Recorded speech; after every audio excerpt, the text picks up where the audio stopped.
Hello fellow map makers, welcome to tonight's live map making session.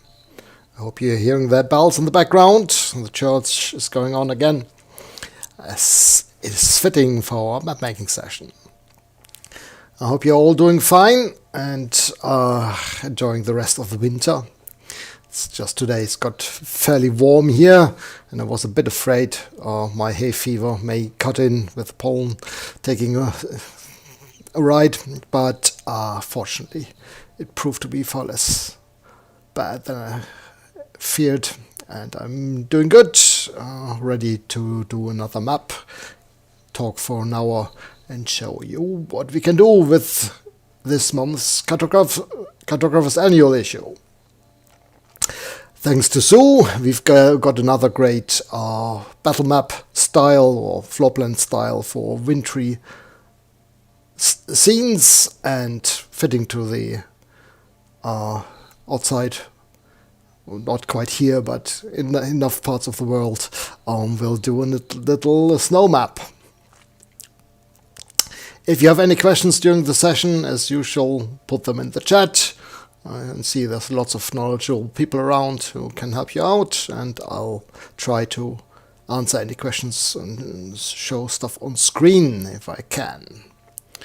Alright, so let's get going. I hope you've all installed the Cartographer's Annual, if you are a subscriber of course, and have taken a peek perhaps already, perhaps if not, I'll show you what we got in this year's annual issue. This is the example map that comes up when after Campaign Cartographer installs the annual issue, and you should have the link to the mapping guide up here on the top left, and if you click that, that will open up the Adobe Reader, and there you can follow my written version of map making in this style. Alright, so let's see how we get on with the new map for tonight. As usual, I start out by clicking the new map button up on the left. No need to save any of the changes in this one here. And our map type will be under, or map style will be under map type dungeons. So I click next.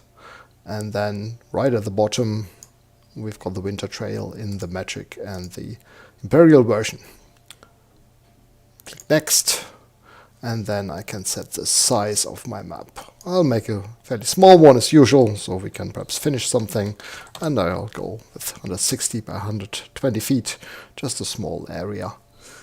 And then click finish.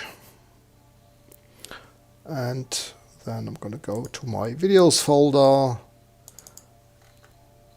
to our winter trail folder, and save the map. Okay, so here we are with our blank snowy expanse to start from, and what I've got to decide what I want to draw. And I've been thinking about a bit, and I want to show off both the water features and the cliffs, and so I'm gonna do a little stream running from a gorge and then out into a little pond, and so as the water area will be my central feature, I'm going to start with that. And for this we do have the water tools here. Click the default water button, and I'm going to draw the everything as frozen over, and then put in some holes and melted areas. So I'm going to start out with the water default tool. And let's go from the gorges on the upper right and then into the pond on the lower left. And I'm start out by clicking beyond the map border. And then just this is about where the gorge will end. And then I'm going to spread out into a pool here.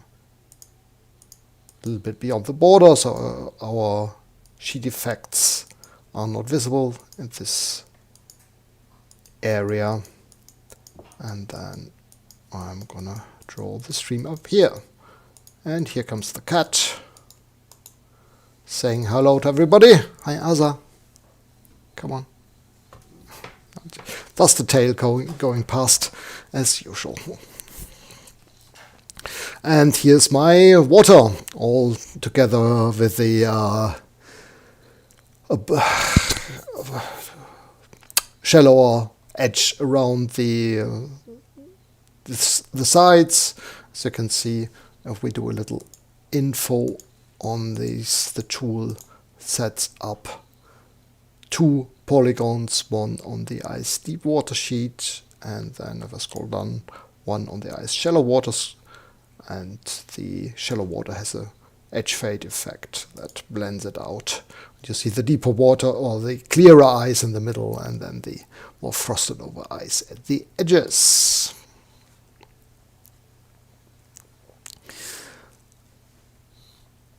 Alright, so that's the first step. Now I want to add my gorge, and I'm going to start out with just some symbols here. Again, I'm going to overlap because the gorge continues off to the side here, the map edge a little bit. I can rotate this a little bit and just overlap the symbols to build an unbroken canyon wall. And then I'm gonna gonna mirror this section and then basically build where the rock wall gets lower and it goes into a more gradual incline. But I'm thinking I might want a little bit lower section first. Oh, actually, this is, I think, from just, with the darker shadows. If you're building higher cliffs, stacking these on top of each other, you can use the lower cliffs with the darker shadow first. But I've just used the lighter shadow, so I'm going to stick with that. And that's about right. So there's one cliff, and then I need one on the other side. Set this back to normal. Again, overlap with the map edge.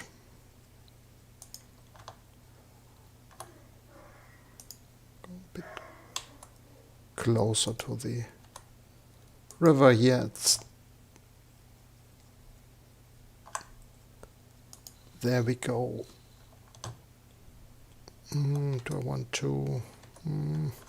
Yeah, I'm gonna go a little further around. Lower one and then end with the end piece there. There we go. And there we've got 2 nice cliffs and the gorge where the stream is flowing out. And we've got a good landscape basis for our map. So next thing, what I want to do is I want to add a little bit of outline around the water, a bit of a frozen mud edge. And for this, I'm going to click the terrain tool, have a look here. And here we've got frozen mud as our tool, and I'm gonna put this here and just outlining the water area with that. Doesn't need to be all regular. You can vary the width of that a little bit. Click, click, and right click to finish. And as you can see, the drawing tool puts the polygon nicely in the background.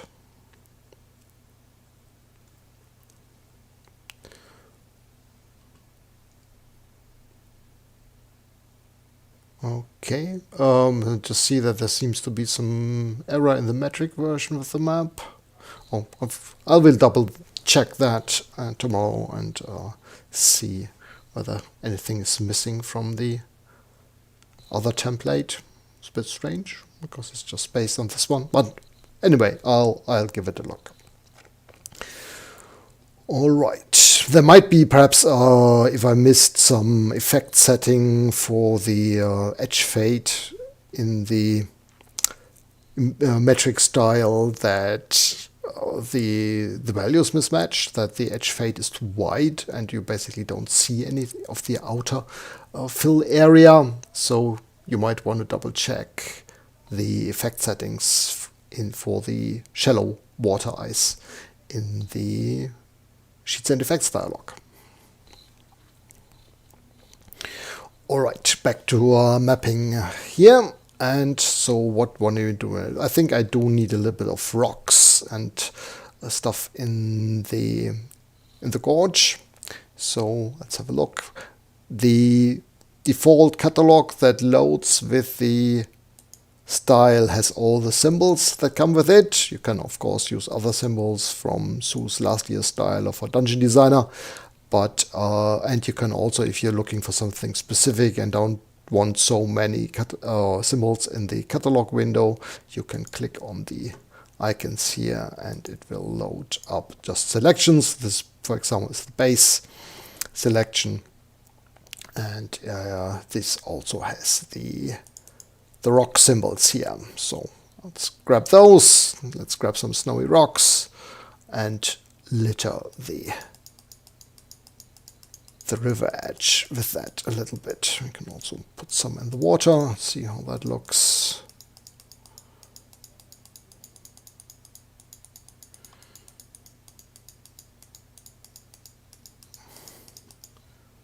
Go.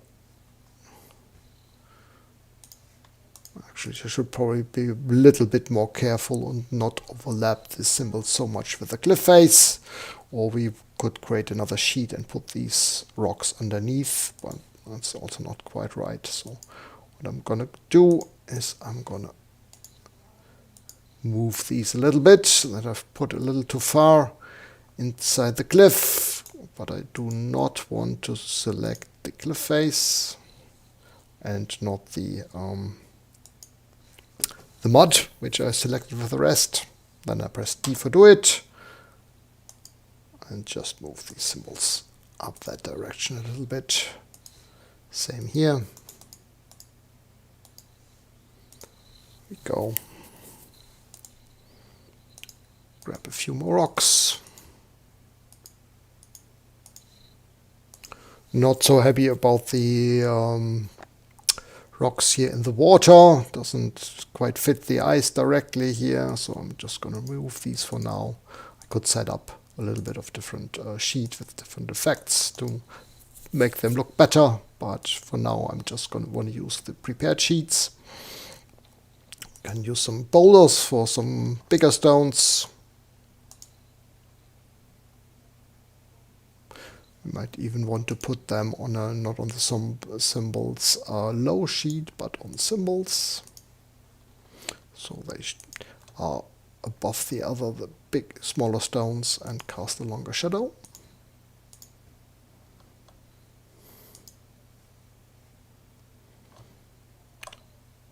Turn them a little bit to fit in the underneath the cliff. There we go. Going back to the smaller symbols.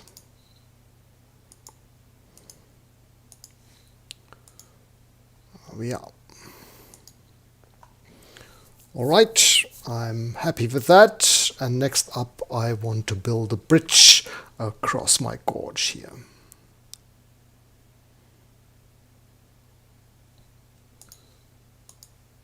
Okay, and then I'm gonna go for the bridge is actually also in the cave catalog, so I'm fine with that. I'm gonna grab the bridge end. See where I start with my bridge. Here seems to be fine. Then I'm gonna grab the symbol for that. Just connect. Place the a nice broken piece in the middle seems to be just right for a little adventure. Go. Oh, actually, I did not want to have a break in this section, so I'm just going to undo that and use tab to switch to a different symbol in the little group here. And then I'm going to grab the bridge again, turn it by 180 degrees, bridge end, and edit at this point. There we are. All nice and good. The only thing is missing is the shadow from the bridge at the bottom. And for that we do have the shadow symbols here. So we can just pick this up. And what direction do we have our shadow? Like this probably. We do need the broken piece. So it's flat. And you don't see much of it because the basically the bridge is in the direction of the shadow. If I'm imagining the shadow from the top left, that's why we don't. Most of it is covered, but you do see the shadow here underneath our hole. All right, so that's nice, and our bridge is looking good. Now we do need a little bit of a path coming to and fro from the bridge, and for that I'm going to take a look at the path tool is not in the terrain tools, so let's grab our all drawing tools button, and there we have got a 5-point path here, and we can use this starting from the bridge to go to here. Up north, and there you can see the trample path leading up to the bridge, and I might want a little track down the side, and for that I'm gonna grab the current width version of the path and make that just 2 feet wide, and then I'm just gonna draw this down here along the shore. There we are. Oh, see, nice broken up. Yeah, a few less people have trampled the snow.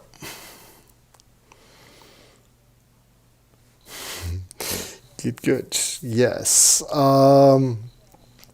We do need some breaks in the ice, and for that I'm gonna grab the water tools again, and we do have 2 versions with the smooth sections and fractured hole stuff. I wanted to check how it looks if I'm imagining that the stream running fairly fast in the gorge is not quite frozen over and has a bit of a channel in the middle. I'm not quite sure it will look okay. I haven't tried that before, but I want to do that and just drew a small narrow channel in the middle.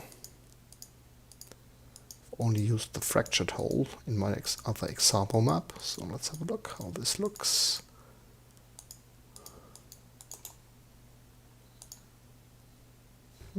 Yeah, I think that works actually quite fine. Might just be some narrower ice. I think I'm gonna do that, but I'm also gonna put in some broken sections in the slower moving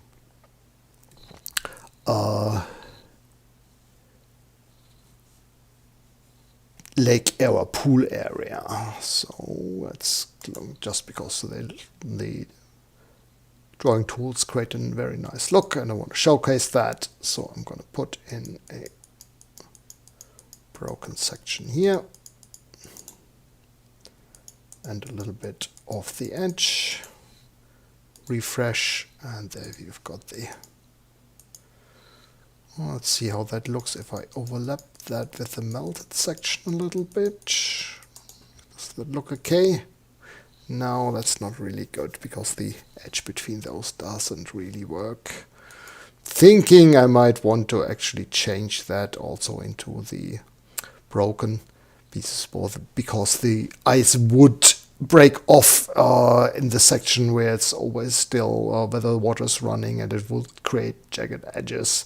Melted is not really the correct look for that. So I want to change that. How can I do that? I could of course delete this and move it and redraw it. But what I could also do is just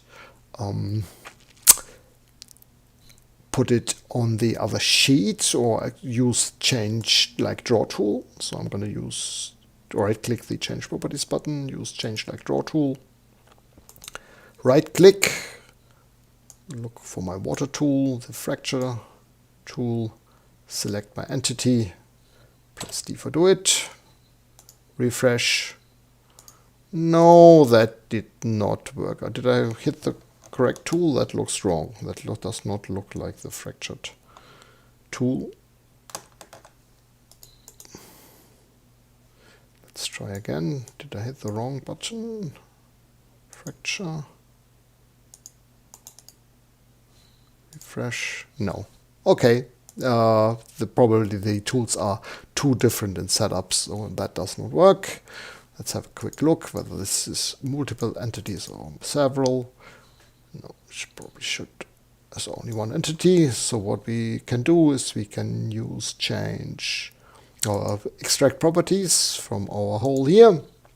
Use change properties on that entity and check all the relevant options. Refresh. That's better. More of a channel there. Do I want it to be more jagged look, not the smooth look? Let's have a look how this looks. I'm gonna right click the explode button and select smooth to straight. So I'm going to get rid of the smooth edges. Select my whole entity, press D for do it. So I've already got a little straighter edges. And now I'm gonna use the fractalize button on this. If I do it, and there I have quite more jagged edge, and I quite like that. That's fine. I'm gonna leave it at this. We can also do, if you want to add some fracture lines around the edges, we've got a tool for that. You can, actually could have used the water tool, grab the ice fracture tool, and then we can just draw fractured lines.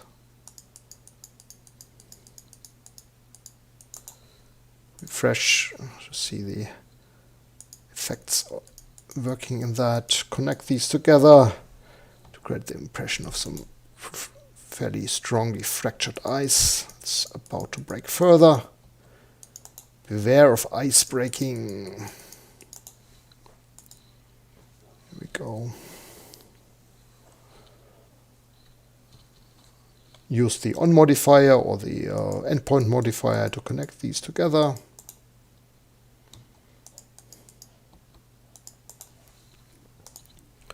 And there we've got some more fractures on the ice.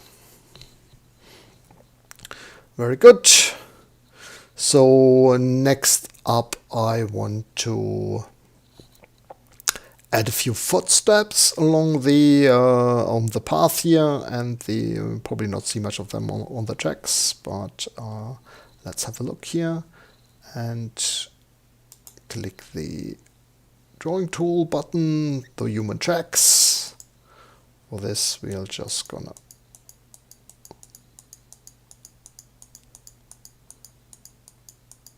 add some here. Probably not see them on the larger path because it's too trampled too tightly. Here we go. Yeah, you can see the steps there, but they're not very visible on that texture. So yeah, they are very subtle, and you won't see it at the outer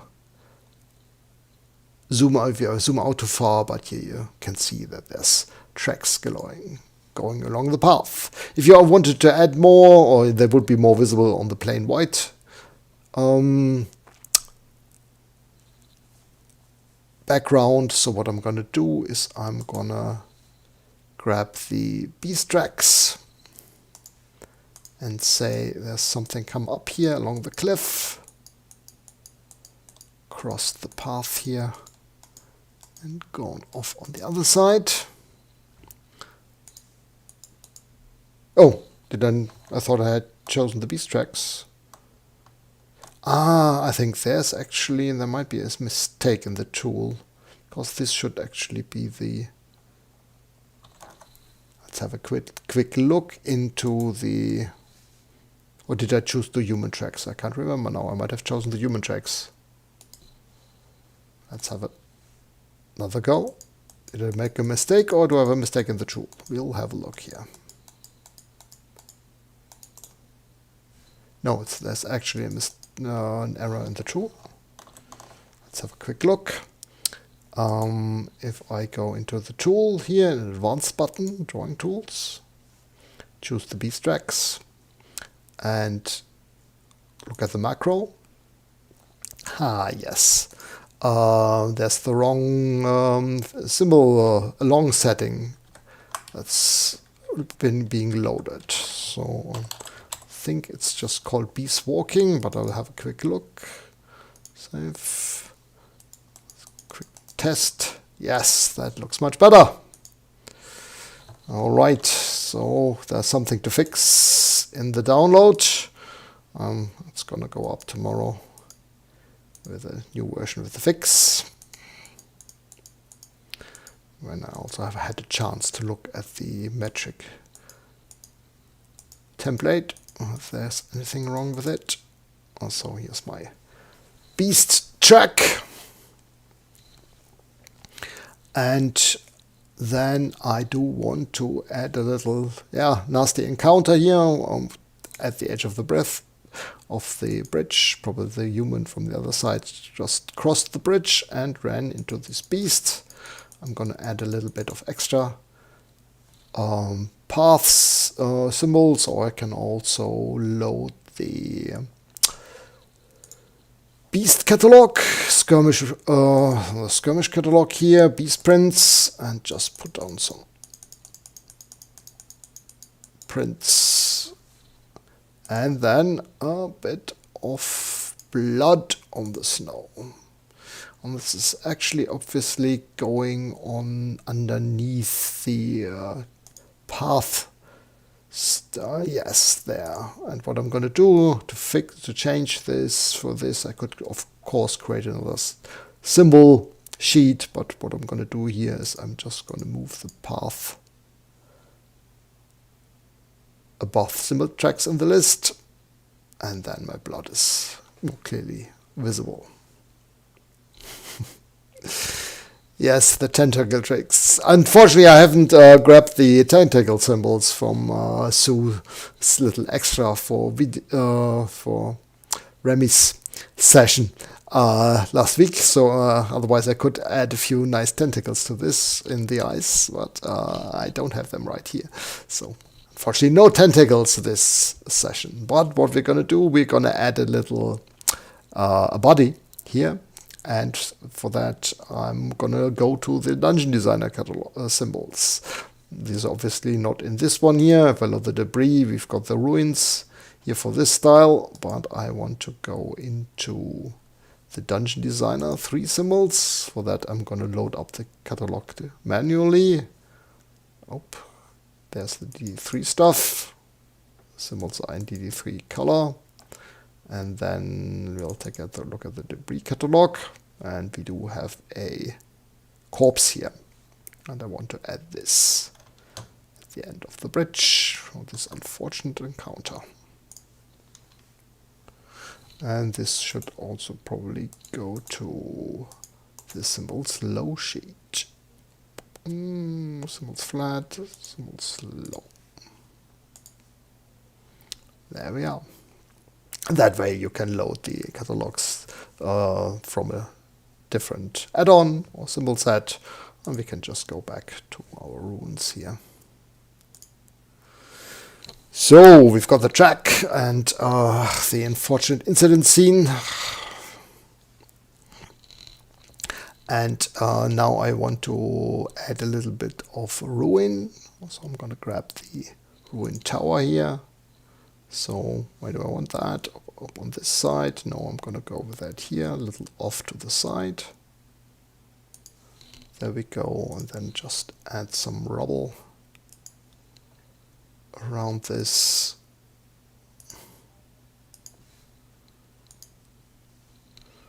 There we are.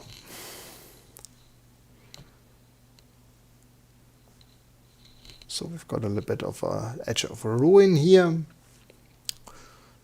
And then we do need a little bit of vegetation, of trees and stuff. So this is in the skirmish, among the skirmish catalogs. We've got lots of tree symbols here.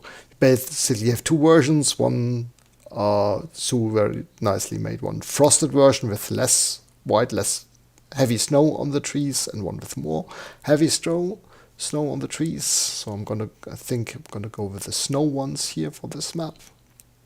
I'm just gonna grab symbols here. Put one here at the base of the cliff. One up here. Here we go. Then I'm gonna switch to this one.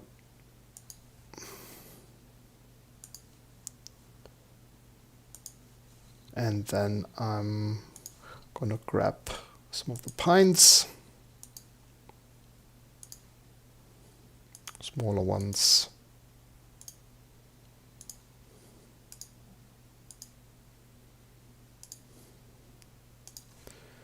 There we go.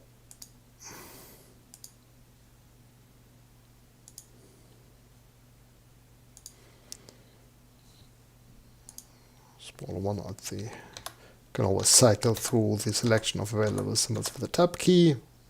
Just want to grab some smaller ones and the larger one here. One here. And there we already have a very nice vegetation selection. The only problem is obviously it's covering up a lot of stuff now, or not that much here at the moment. But if I added, let's add another tree here at the end, or some bushes. We can also add some bushes. Well, let's do a frosted pine tree first here. It's covering up a bit of the tracks. And we might want to see more of the tracks at some point. So we want our usual options of being able to hide the trees. And for that we do have a little prepared option here. We do have the buttons for hiding the tree canopies already on the map. There they are. And what we can do here, we can hide show the trees by clicking this link. See, these are actually bushes there on the, so they're not, no, the small ones are not hidden, but the big ones get hidden by this button. And the only thing is we can't see where the trees are at all anymore if we hide this. So what we usually do is I add stumps to the trees, which are then visible, and which just indicate where the bigger trees are when the canopies are hidden. I can make them a little bit larger perhaps for the larger trees. There we go, there. And I'll just add them in the middle of the tree symbols. Another one here. Here we go. Set to normal again. One here, here. Here's a tree. There's a tree. One here, one here, one here. It should be all. Oh, there's another one here. And I can, if I now hide the tree canopies, you can still see where the trees are. But I'm missing a tree here. Yeah, I forgot a stump for this one. There we go. And you can see where all the trees will be when you show the canopies again. Same with the trunks here, you can hide the trunks also if you don't like them with the other button. And there we are. So if I want to add some stuff underneath the trees here, I can hide the canopies and then go on and say I want to add some bushes here on the map. Snowy bushes. Oh, actually I should. That's not correct. I was still placing the bush there. Show the trunks, so I'm not covering them up with the bushes. Okay, I've got a question from Fergus, whether it's possible to make a drawing tool that places the trunks automatically along with the trees. No, you can't make a drawing tool that does that. You can make symbols that does that, but then you need to have symbols that automatically split into multiple parts and put the parts onto different sheets. That's certainly possible, and we've done symbols like that in the past. Sue has done symbols like that in the past. But I think for the trees, it's really because the trunks are really optional. If you want, it's a bit overkill to create that, especially because you then display-wise, you don't always see the canopy if you place the symbols, only the tree trunk. So it's certainly an option. You can do that, but setting that up is a bit too much for this for this real life mapping video. So won't be able to go into that. It's certainly something I can do at some point in the future. Video on creating symbols that put their parts onto different sheets. So I've got some bushes on the map, and now I also want to add a little bit of grass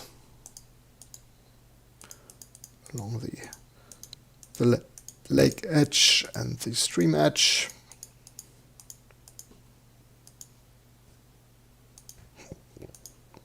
So perhaps a bit of heather up at the edge of the cliff.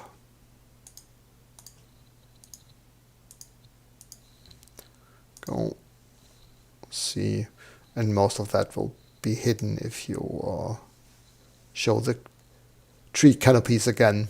But as you can change that as you need it when you export or print the map. Very cool. So that's looking nice already. If you want to hide the buttons again, say we're not bothering about hiding and showing the tree canopies for the moment, we can hide these again. And then we do have the larger tree symbols sticking out from the edges of the map. I want to hide that, so I'm going to type the color command that creates enlarges the screen around the map border, hiding everything outside the map border. Just press enter to accept the defaults, and you can see it's grown larger if you do the zoom extends, that you do see more white space around the map. So we're just going to use the zoom window to move into close to our map border again. Here we are. And that's looking pretty cool. So we just might want to add some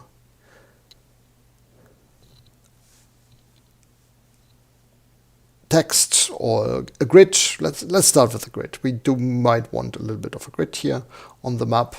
Let's see whether we want it in black or white. Let's just give it a try and say draw a hex or square overlay, and I want a 10-foot grid. Sounds about right. Not a square grid, but a hex. I want to do a hex grid. No labels on the grid. Apply.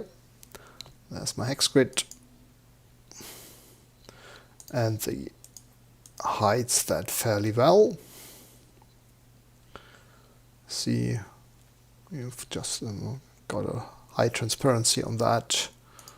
It's looking pretty good. It's also underneath the symbols, so you won't see the grid on top of the trees. If you want to change that, if you want to have the grid on top of everything else, you can just grab the grid sheet here and move it down in the list so it gets drawn later. And just put it underneath the cartouches.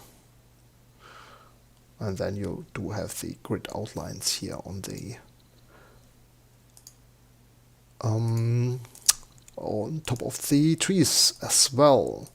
You might, if you want to make it a bit more visible, we can go into the grid sheet and increase the opacity of the blend mode. Say 50%. See there, we do have a stronger grid on the map. Also, it can sometimes be a bit problematic if you print directly from here, because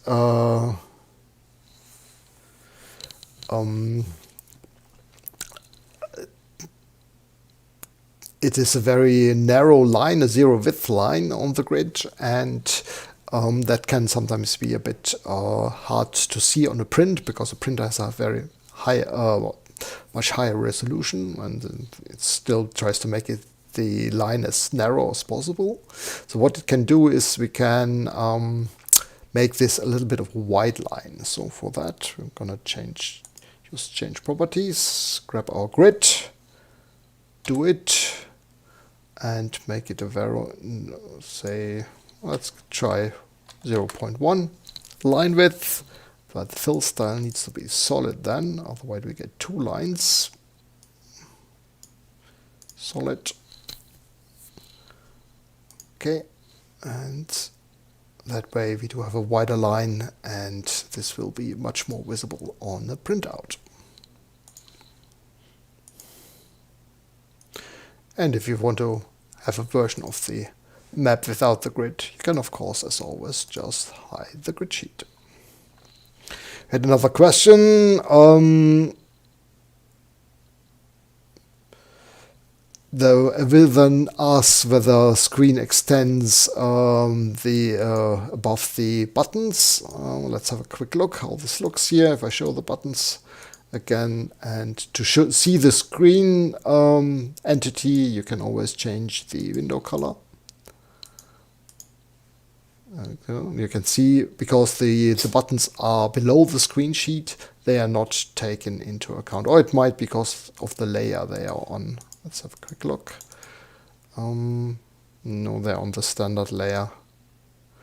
It will be because the sheet is with the screen sheet is basically below the buttons, and so they don't get taken into account.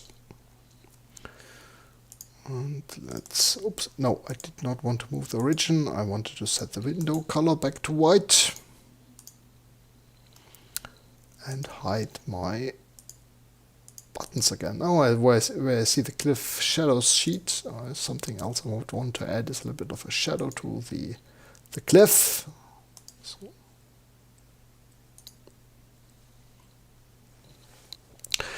because everything casts a shadow, yes, you can see here from the top left of the map, but the only thing that does not is the cliff face here.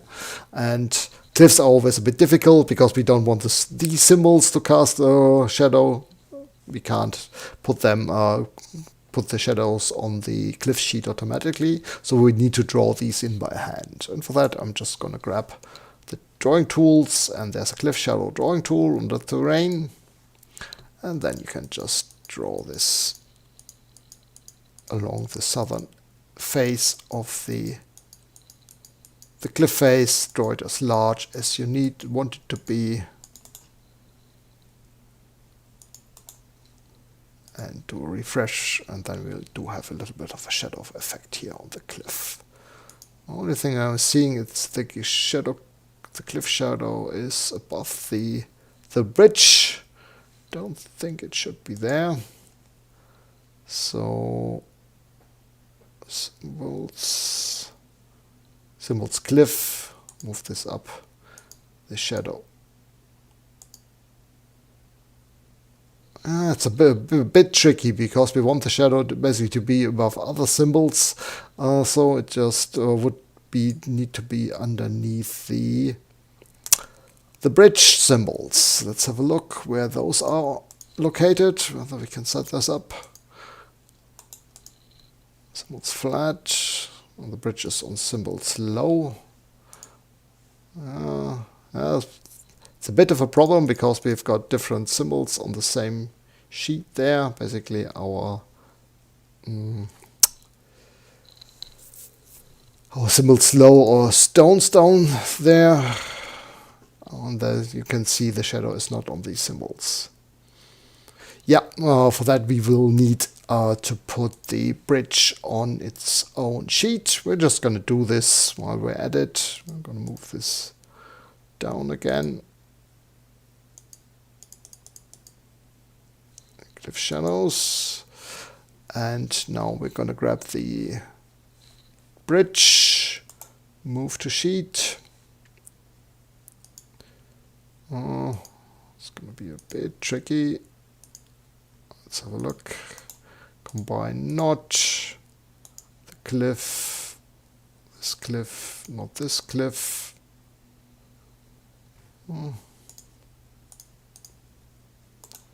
Combine all.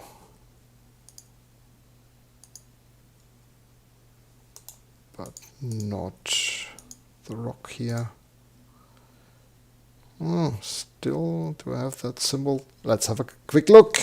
Press D for do it. And I do need a new symbols sheet, symbols bridge. Move this up just there. Above the cliff shadows, but beneath the trees. Okay. And that seems to be fine. Bridge. And we do need a little bit of want the same kind of effects or as we have on the symbols low on this sheet. So we're just gonna go there, grab the sheet effects and paste them on the bridge sheet. And this way the cliff shadow is nicely underneath the bridge.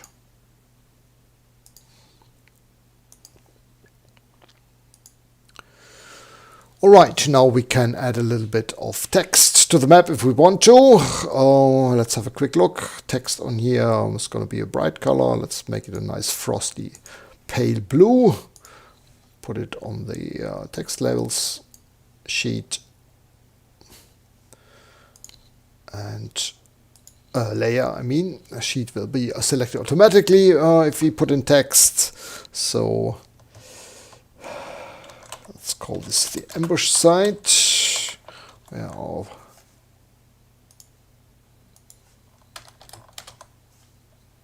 attack has happened. A bit larger here. We are. The drop shadow is very large for this small text that we're putting on there. So what I'm going to adjust this a little bit. I'm going to go into the wall shadow directional effect here and make this just a third of that. Yeah, I like that better. There we are. Looks nice on larger text, but on the smaller text it's going to be fine. So how we gonna call this this gorge here? So we'll make this the name a little bit ominous. Actually, I might want to put in a little bit of a curved text here. So I'm going to draw in a path just as the guiding entity, and then draw text along a path. And call this Werewolf Gorge.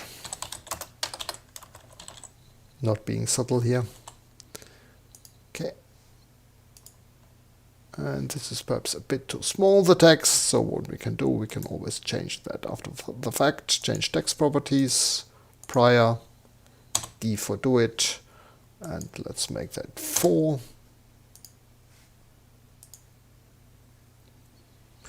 There we are. Werewolf Gorge. We've got the text on there. Oh, actually, I think the problem is that with the text along a curve, you do need to set the sheet by hand. So we're gonna move the text to sheet. And go to the text sheet. There we are. Yes, now we've got the text on there. And then I want a little bit of, so I'll set the text and the properties to the same size as the previous one. And I want to now add a label without doing text along a curve. I just want to call this Mournful Lake.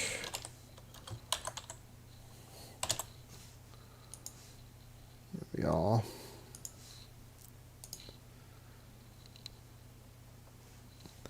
And then I want to go back to the same text size as this one, so I'm going to use extract properties, grab that text piece. Now my text properties should be set to the same again. Yes, they are. And I'll call this the Watchtower Ruin.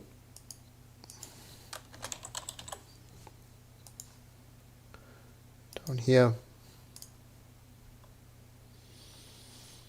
This way you can add text labels. As Sue requests, we can of course also add some cartouches. For that I'm going to grab the cartouche catalog. Here we are. And we've got a very nice compass rose that you can combine with the frame around it. And very different ones here. With the beast attack we have a nice fitting beast image. To make these fit exactly, I'm going to turn on the grid. Then going to grab the center for my compass rose, the frame, the grid makes them snap together correctly. And I also want a scale bar. The 50 feet is perhaps a bit small, a bit large, so I'm just going to do the 20-foot scale bar.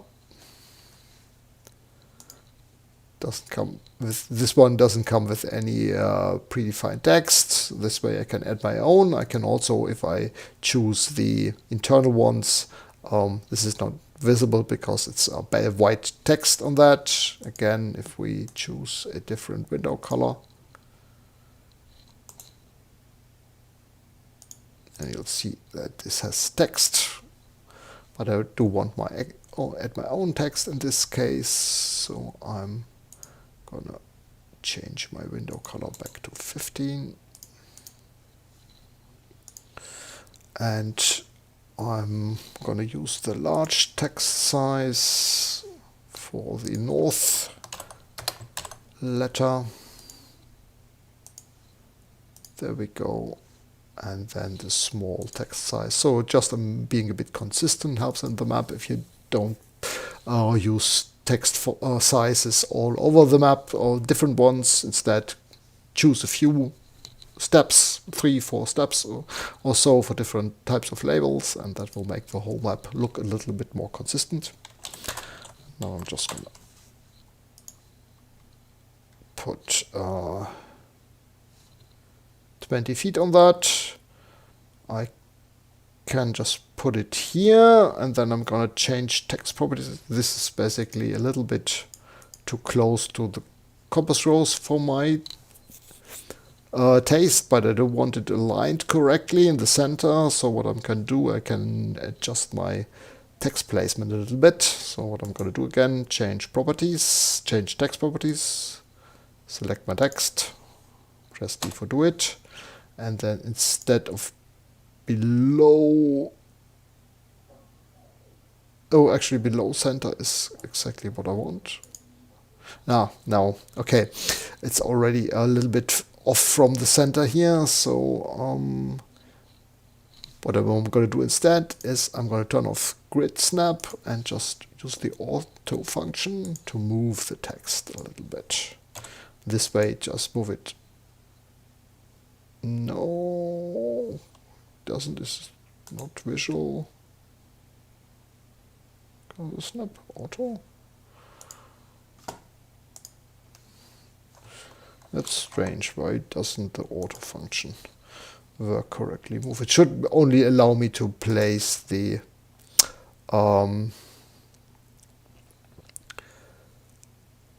entity in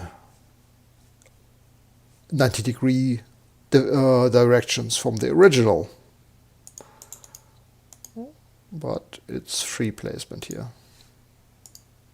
That's weird. Well, don't mind too much. I'm just gonna move it a little bit up. There we are. And I'm gonna have to look into that, why the auto function doesn't work here. Bit strange. Anyway, we've got our nice map. Let's turn on the grid again. See there. If we want a little bit of a battle map, we can move figures on. And this has taken just under an hour, and we've created a very nice little scene with snow-covered trees and ready for some battle or as a reference map for someone. And it's looking good, I think, thanks to Sue's wonderful new style and the handy tools to set everything up. Hope you enjoyed that. I'm going to put up a fixed version with the correct Beast Tracks drawing tool up on the download tomorrow morning. And going to check out the Magic template, whether there's any wrong sheet effect settings on the ice. Let's see. I'm going to fix that as well if it needs to be. Thank you very much for joining, for watching and chatting, and hope you make great maps with this beautiful drawing style. See you again next week. All the best to you. Bye bye.